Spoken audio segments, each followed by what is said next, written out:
नाज़रीन, अवामी न्यूज़ में खबरन जो सिलसिलो जारी है। इन वक्त असीं तव्हांखे खिपरो खां ख़बर ॾींदा हलूं त खिपरो जे आसपास इलाइक़नि में कणक में लाबारो पइजी वियो, जॾहिं त कणक लूणण जो कमु हाणे घणो करे मशीननि खां वरितो पियो वञे। उत्तर सिंध खां सवन जी तादाद में कणक लूणण वारियूं मशीनूं खिपरो पहुची वियूं आहिनि, जेके फी एकड़ 500 खां 600 रुपया कणक जो एकड़ लूणण थियो, जंहिं करे ॾुकारे ॾे मां लाबारे लाइ आयल थरी बदहाली जो शिकार आहे। ॿिए पासे सिंध सरकार अञा ताईं ख़रीदारी मर्कज़ नाहे खोलिया ऐं न वरी फूड सेंटर ते बारदानो पहुतो आहे, जंहिं करे आबादगार ज़मींदारनि खे सिंध सरकार पारां मुक़ररु अघु 1350 रुपया ॾियण बजाय वापारी ॿिन्ही हथनि सां फुरनि पिया। इन मौक़े ते आबादगारनि बाबू अता हुसैन, फौजदार भगत कोहली, कमलेश कोहली ऐं ॿियनि चयो त मार्केट में असांखे कणक जो अघु तमामु घटि मिले पियो। इन्हनि चयो त सिंध सरकार आबादगार ऐं हारियुनि खे बारदानो ॾे, सरकारी अघु मुताबिक़ कणक जी ख़रीदारी खे मुमकिन बणाए ऐं घटि अघु ॾींदड़ वापारियुनि ख़िलाफ़ सख़्त कार्रवाई कई वञे। जी नाज़रीन, हिन वक़्तु मौजूदु आहियां खिपरे शहर जे अंदरि, जिते खिपरे शहर जे पासे में हिते हिकिड़ो ॻोठ है, जिथे हींअर कणक जो खड़ो हले पियो, जॾहिं त हिते गवर्नमेंट जो रेट है उहो 1300 रुपया आहे, पर हिते जा जेके राहकू आहिनि इन्हनि इहा कणक 1000 रुपये में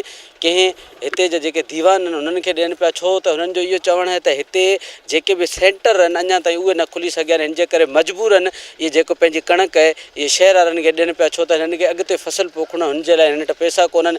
ऐं हिननि जो चवणु आहे त गवर्नमेंट अगरि रेट जेको मुक़ररु कयो उन ते सेंटर खोलिया वञनि, हिननि खे बारदानो ॾिनो वञे त जीअं इहे उन सेंटर तां इहे रेट हासिलु करे ऐं पंहिंजा अघु उहे वसूल करे सघनि। 4 ॾींहं लॻी वेंदा आहिनि। गवर्नमेंट त 1300 कढी, पर ही वाणिया वठनि पिया 1000 1100 रुपया।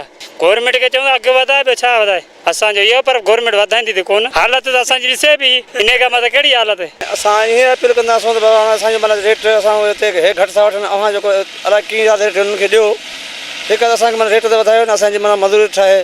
अगरि ॾिसो त हर शइ चढ़ी वई आहे, का बि नथी मिले। 1600 असांखे अटो था ॾियनि, ठीकु आहे। 1600 अटे वारा असांखे 1000 रुपया कणक था वठनि।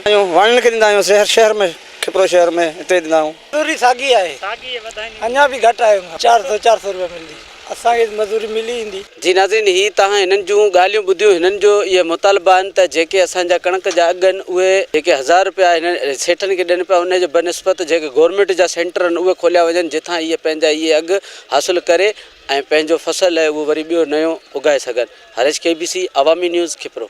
वधीक ख़बरनि ऐं तफ़सील लाइ विज़िट कयो अवामी news Facebook page, YouTube page ऐं अवामी न्यूज़ वेबसाइट।